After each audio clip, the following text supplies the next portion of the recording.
If you remember, during the one lecture I showed you this clip of Milton Friedman talking about the production of the pencil and this beautiful world where all equals meet and everything is fine, and we have the International Division of Labor.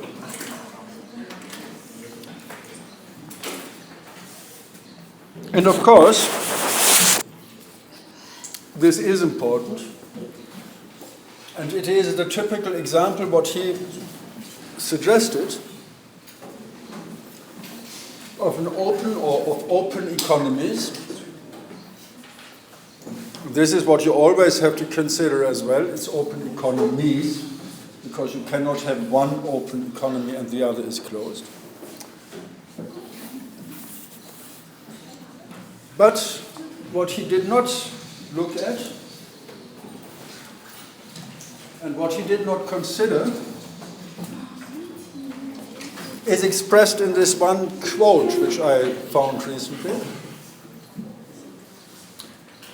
Multilateral trade regimes, this is currently under debate, and this is exactly where we find politicians going this way and say, we need, what they say, we need this complete liberalized global market.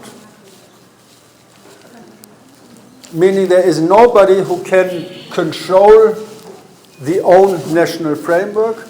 You don't have any borders anymore. Basically the same conditions for all countries. And what you find here, it is this system, this liberalized system,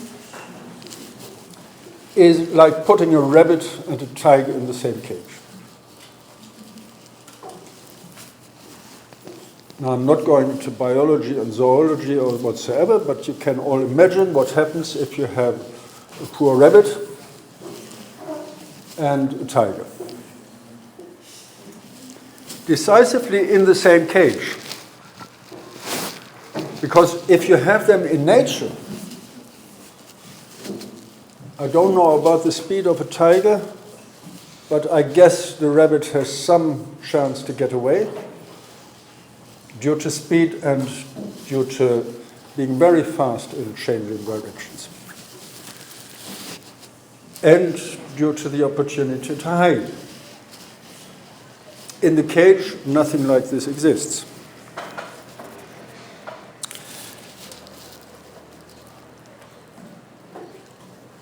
So the idea of this liberalization is well known under this term of Washington Consensus. I don't know exactly the date when they came up with this term. It's not 2002. It was in the 1980s, if I remember correctly. And it is used to refer to the lowest common denominator, I mentioned this before, to the lowest common denominator of policy advice being addressed by the Washington-based institutions to Latin American countries as of 1989, quote, unquote. Washington-based institutions,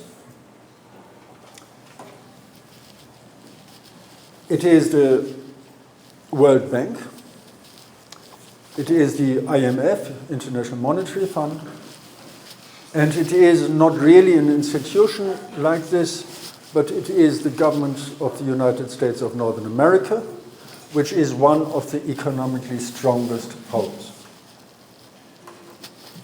Economically strongest powers, at least in terms of influencing economic processes. I won't go into details of this. It doesn't have to interest us here. It is related actually to a very strong, for a long time, very strong position of importing goods. And at the same time exporting capital. So they managed pretty well in maintaining and building up and maintaining their economic power.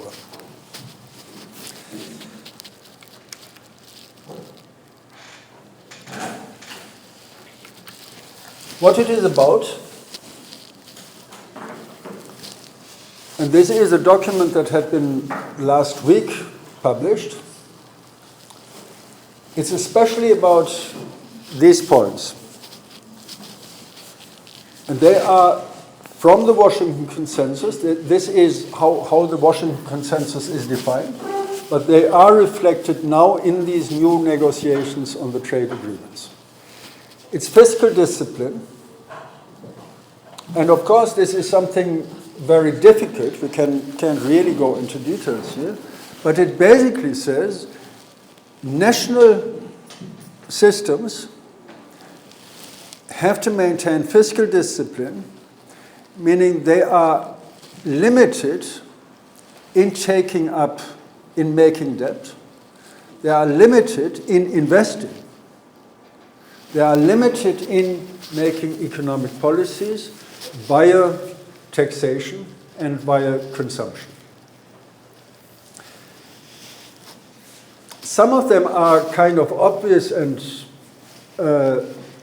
without major problem as such, as the redirection of public expenditure priorities toward fields of offering both high economic returns and the potential to improve income distribution, such as primary health, primary education, and infrastructure.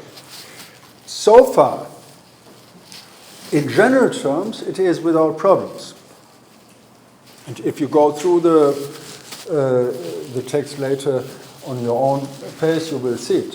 But if you put it into context, the decisive point here is toward fields offering both high economic returns,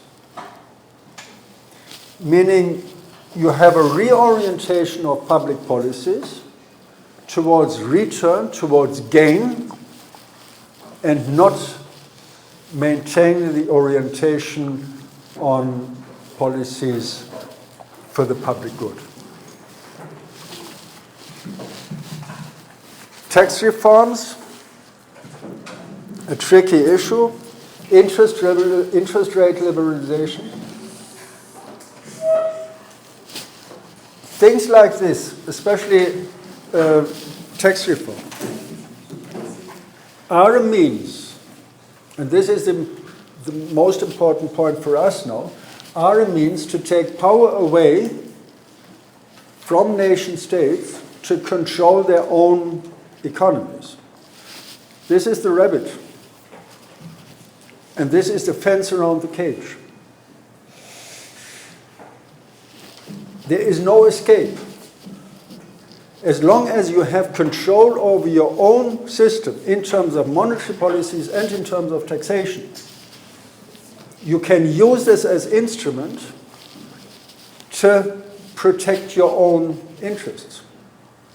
If you do not have these means anymore, if you lose, we talked last time about, if you lose taxation, monetary policies, you basically are open to be victim to the interests of other countries, of stronger economies.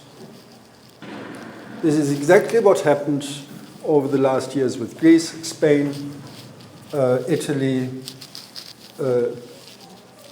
Ireland, Portugal, where you have the strong economies, especially Germany, abusing the situation in a technically relatively complex situation.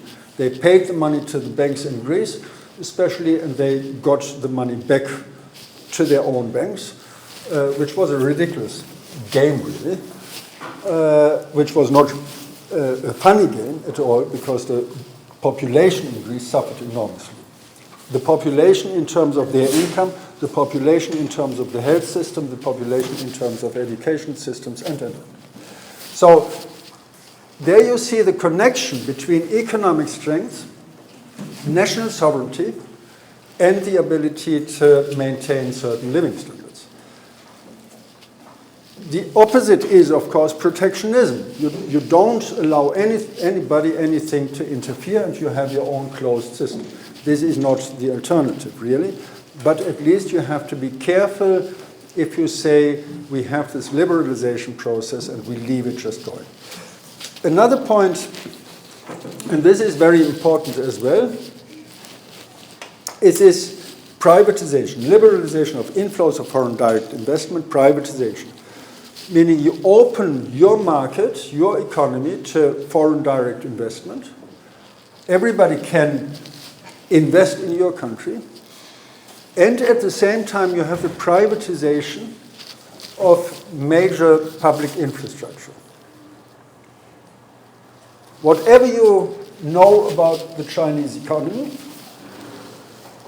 and whatever you say there are things going wrong, and where are things not going wrong, there may be some companies that don't perform as they could do, public companies, there may be issues like this. And this is quite normal process. But at least they have this public order, if you want, to provide people with what they need. This means privatization would destroy this entire system. You still would have problems with enterprises, but now they are private, and private means they are only looking at private gain, and they are not looking for a controlled development of the national economy. They are not looking at what is there in terms of providing goods where they are needed. So this is a major issue that we face now in these negotiations about the trade agreements, so-called trade agreements.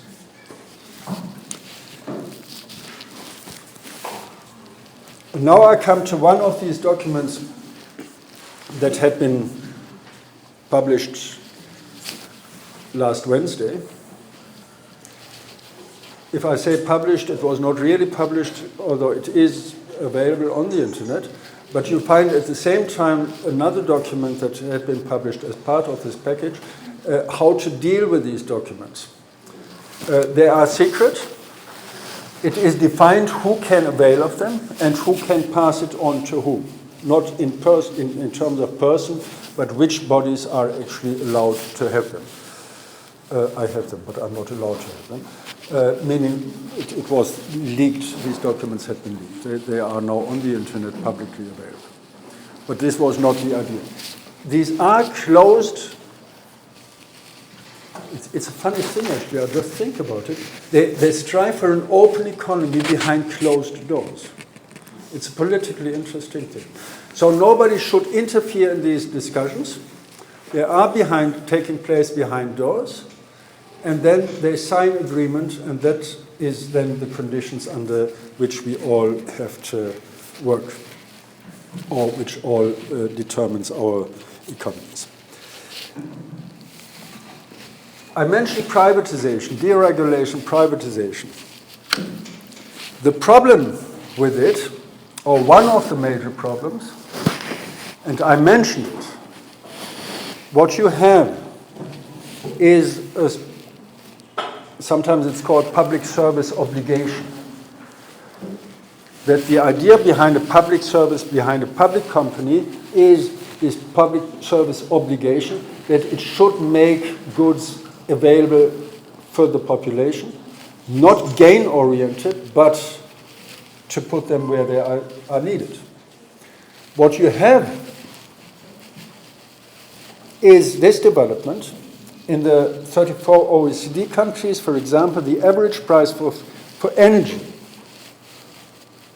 charged by private companies is 23.1% higher than the price charged by public companies. Energy is something we all need. Here in the classroom, at home, wherever we are, we need energy. This is one figure. You find actually more detailed studies that prove that energy is getting cheaper for large companies who demand a huge amount of energy and is getting more expensive for private use. So this part justified in the name of improving efficiencies, especially by introducing competition. If I supply energy and you come to me as individuals and you ask, we think it's too expensive, can we get a lower rate? I say, well, sorry, this is the rate, accept it or switch off your radio. If there is a large company coming and saying, listen, 25% or 40% or whatever, a huge amount of what you produce is bought by my company, what do? I said, well, actually, if you continue, get a special rate. So this is how the market actually works. This is what happens with the tiger and with the rabbit.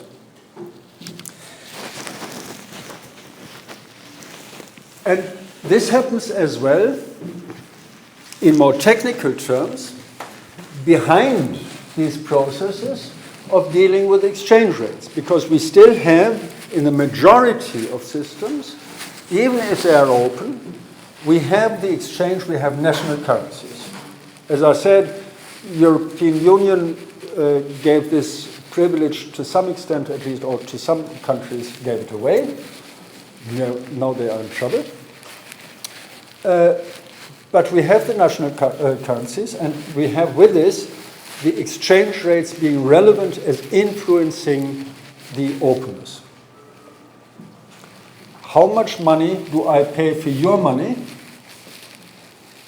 This, or the answer on this question, is relevant for how much can I buy actually for my money. It is not only the price of the product, but it is as well the price of the money with which I pay or with which the trade is controlled.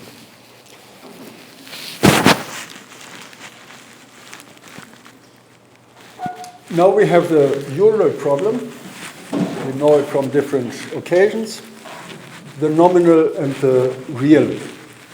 In this case, nominal versus real exchange rates. Nominal exchange rate, it is talking about money. And if you go to Bangor, if you go on holidays into another country, you will go to the bank and you will buy money. Taking Bangor, you will have your yuan and you will go there and say, I want to buy British pounds. And then they will say, yeah, of course, you can have them, and this is the price. And this is the exchange rate when we are talking about this. This is exactly what you pay for the money of the other country, for the different currency. Then we have, of course, changes in this exchange rate due to different processes. To some extent, it is controlled by government policies. To some extent, it is controlled by the central banks. And to some extent, it is simply controlled by the market. If all people from China will go and buy British pound, then you will see how the rate changes. But it's impossible that all people go at the same day and get the English money. So, but in principle it is, if you have a higher demand, you have a higher price. Appreciation, more own money for the same amount of foreign money, and depreciation the other way around, less own money for the same amount of foreign money. Are we really interested in this? If we are on the market, if we are behaving on the market, if we are traveling, are we interested in this abstract value of the nominal exchange rate? Not really. We are interested in what do we pay for good A if we go into another country. And this is the real exchange rate. And of course, we need products to compare them that are of the same quality.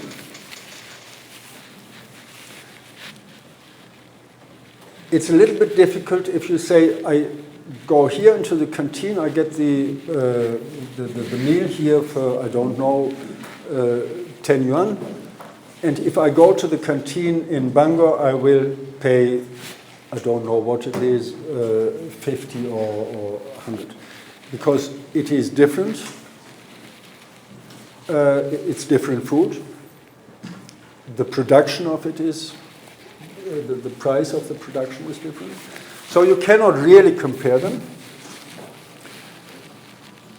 So you need the reference of the same product. So what does the good service A, here priced with 100 units, cost in another country? Here meaning here in China. And then of course there is this guess playing a role that you say, actually I'm talking, because this is relevant for me, I am talking to go to the canteen in the university, and I'm interested in how much do I spend for food. And it may be that you actually don't go to the canteen, but look for another way and prepare your own meal. Don't want to make anybody afraid. But it depends, of course, on the price in terms of the exchange rate, in terms of what you pay for the money. And then you have, going back, you have had this already when we talked about nominal and real GDP. There we had been looking for comparing the economic activity of different countries. The same principle, the real price being the price we pay for the goods, and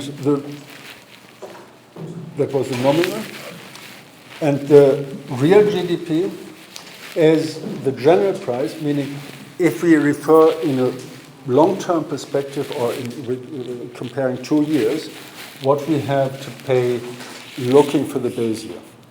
So we have the comparison in time. Then we have this deflator, just to recall it, you have the formula here as nominal GDP and real GDP divided, multiplied then by 100. Then we have had as well this adjustment problem or challenge of nominal quantities and real quantities, looking at goods.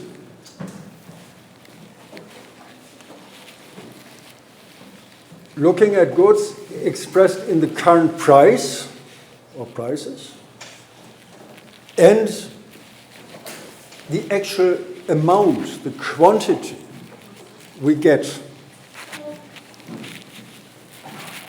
This is a calculation, and the difficulty with it is to maintain this awareness that we are dealing with these two issues. We are dealing with abstract values of prices, of money, of something like this, and at the same time we are dealing with concrete goods and services. This adjustment process was about looking exactly at quantities and the relation to price, the expression in price. So dividing nominal quantities and the price index. Now we have to go a little bit further.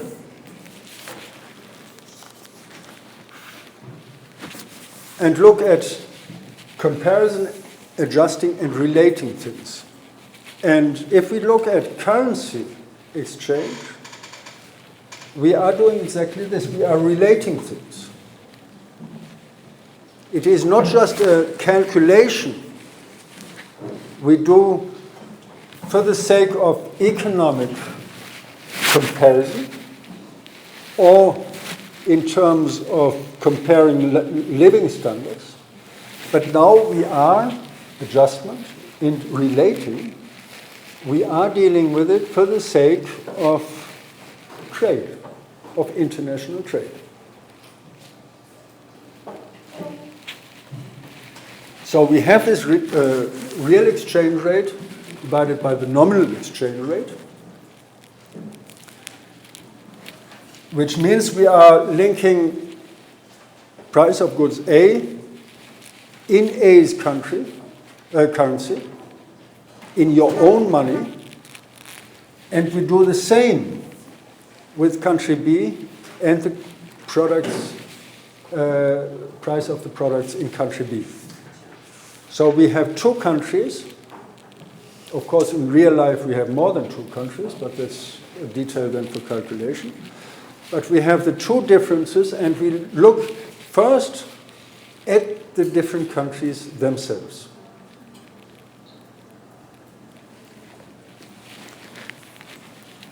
If we do this, we have the nominal exchange rate multiplied by domestic price divided by the foreign price.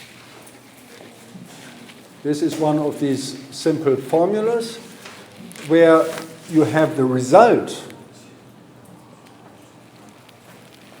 that this determines the imports and exports of the country, with this the net export rate. This is important, again, to keep in mind. If you leave this completely to the market, every country loses completely control over it. Meaning you are exposed to the stronger economy that can determine what you can do. So this is the need for public for public control. And then we come to the nominal exchange rate. Again, depreciation and appreciation. These are central terms you have to keep in mind. Less own money for the same amount of foreign money. What does it mean in terms of the real exchange rate? It goes down. The depreciation. Depreciation means taking value of it. Appreciation the other way around. You have more own money for the same amount of foreign money. You get more for what you pay. You pay still your 100 yuan, but you get more than in the first place.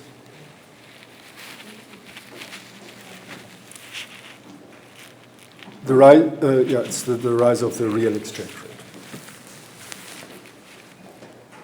As I said, we are dealing with this complicated, in terms of understanding, complicated mechanism, that we are dealing with abstract values, but at the same time look at what is actually happening in real terms. And the problem is with this, the problem to understand it, but we still pay the same price. And it's kind of funny, you pay the same price and you get less or more. The human brain is a simplifier and always has this imagination. If we pay more, it's more. If we pay less, it's less. But in this case, we pay the same and it is more or less. This is, you have to be very careful with this, what actually happens, what is behind, happening behind this scene. And this is, of course, something, again, where things are happening on the market, but at the same time, they are going beyond this. There is this other thing happening, namely that it is about the production. And then you come back to what I said, the danger of these trade agreements, where you give control completely away over prices, because that is the funny thing, we are talking about prices. For us, they are not relevant, but for the producer, they are relevant. And this is the deceiving part of this kind of economy, where you have the market, and this is what we rarely get right in our models. We have the market that is there for exchange, and at the same time we are dealing with production. So we have to take the two factors into account, and we cannot put them into the same equation. We have to look at production, and we have to look at what happens actually with the product on the market later, after production. Which means as well that there is always a certain risk involved in production, because we only know it afterwards, after the production and after selling or not selling on the market, what actually happens. We can be very good in producing when it comes to price, when it comes to investment, when it comes to relating the different factors. But we do not know if this is appreciated on the market. We do not know if we find a customer.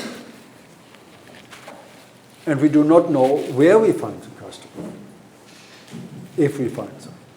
So we may have as well additional cost for transport. We may have additional cost when it comes to exchange rates. Or we may have as well an additional gain.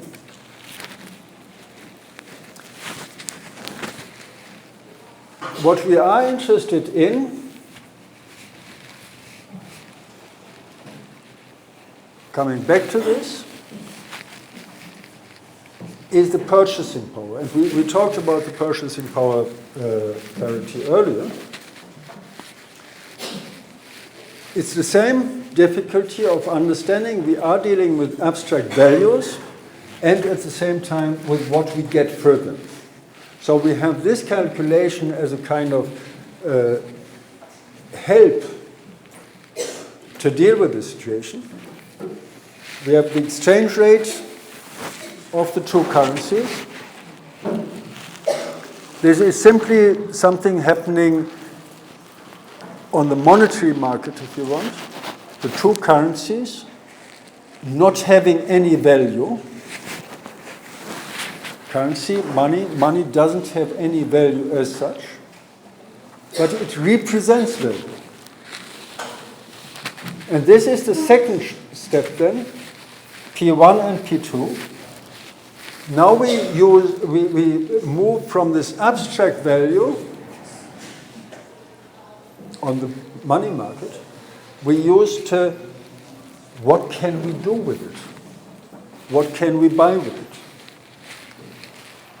Meaning it is the cost of the good X in currency 1, and P2 then the cost of the same good X in the currency of 2.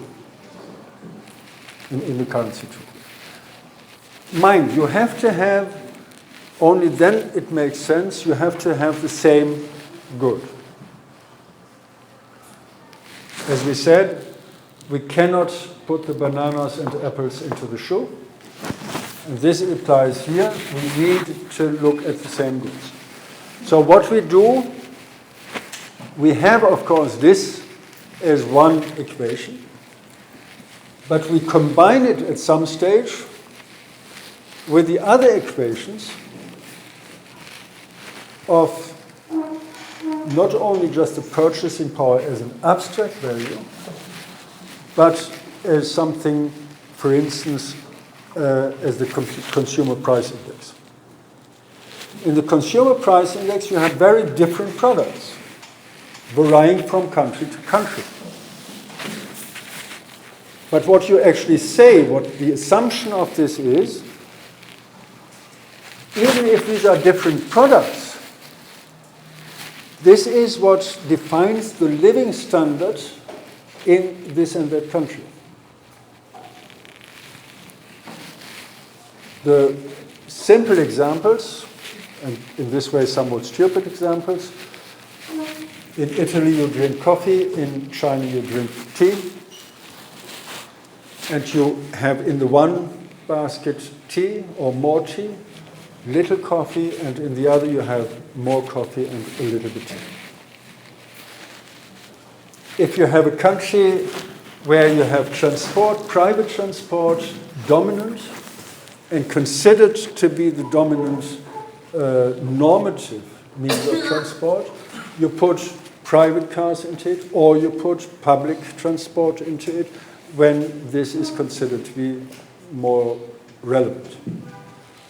Or you may actually put, instead of cars, private cars, you may put bikes into it. Supposedly the average Dutch person has, I don't know how many bikes per lifetime, quite a lot. So you have different standards, and you link this as purchasing power, parity, on the one hand to the real goods, meaning to goods X, and at the same time you link it then in the more complex calculation, in the more complex thinking as well, to different kinds of goods. Of course, for an individual enterprise, this may be a very simple calculation because you deal with one other company, with one other country, and with one good. But this happens only to one individual enterprise and to one economist who has some nice model to calculate things. But in the real world, it doesn't happen. In the real world of economics as well, you have at least a little bit more complex calculations. But basically, only looking at this fundamental issue of purchasing power and linking it to other values like consumer price index, like what happens over time, like what is regional difference. Because you all know, in China, if you live in Changsha, if you live in Shanghai, there is a huge difference actually in the money, the amount of money you live to maintain the same living standard. If you go to Shanghai, things are as simple as that, things are more expensive. Incomes are higher. So you would have to think as well, and how much can you actually put into this calculation to get a real picture.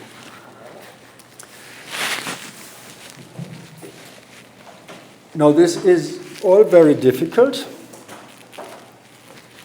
but then you find these geniuses who play with this and who make a huge amount of money if they are clever.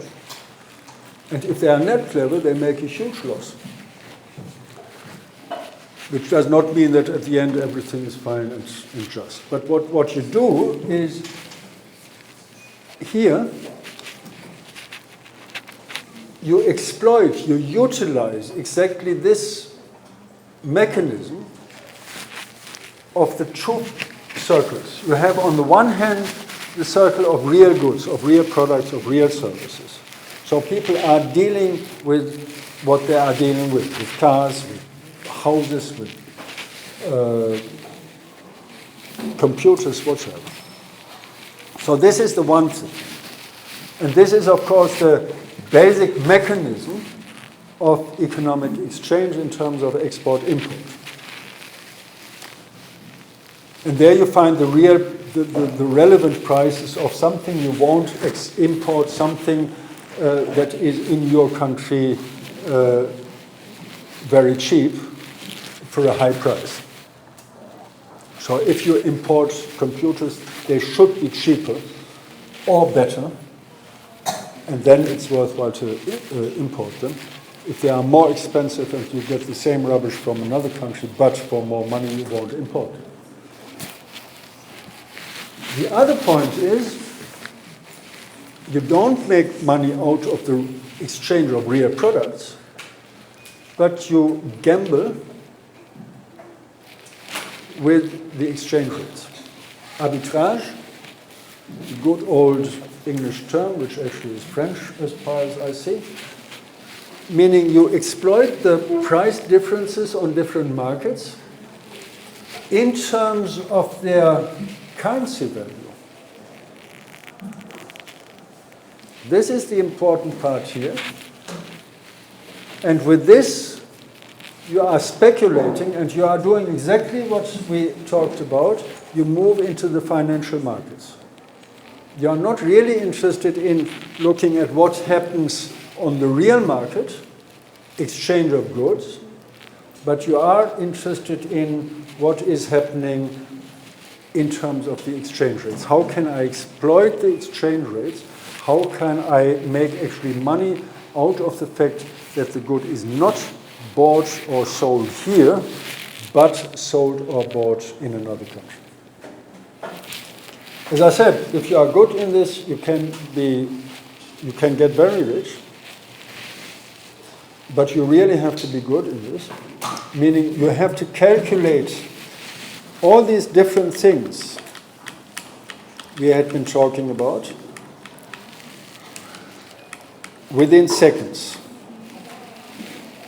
You have to take all this into account within seconds. What happens in reality? How will this develop?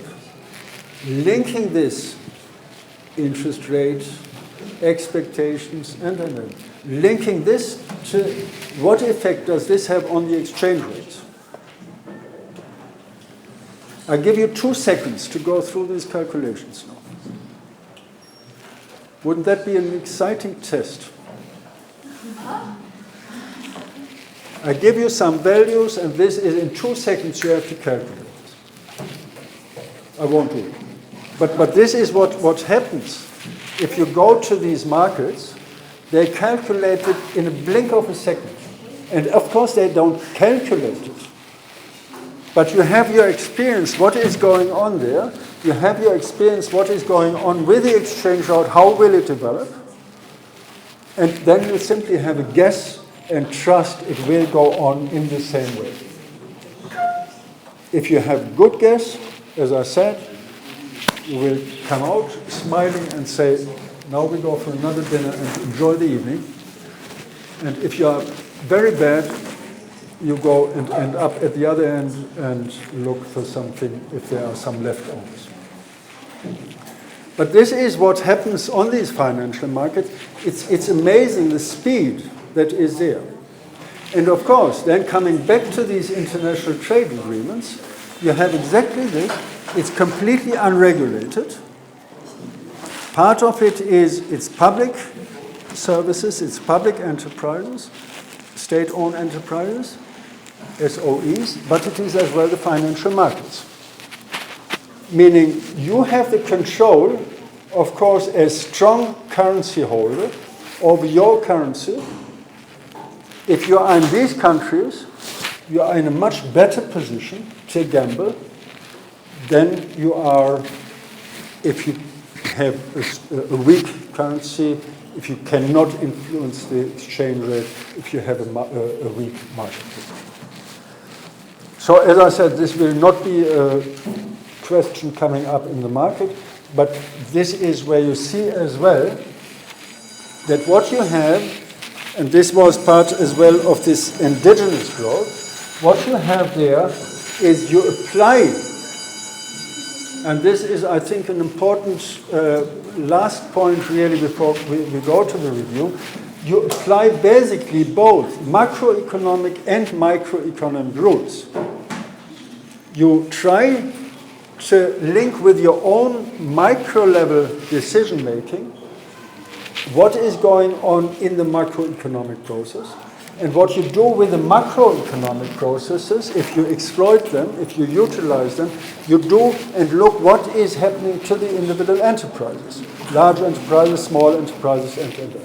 So you have to balance this, and you have to know both, and cannot say the one is only and simply microeconomics, the other is macroeconomics. Link them together, and have fun with the preparations in the meantime of the exams.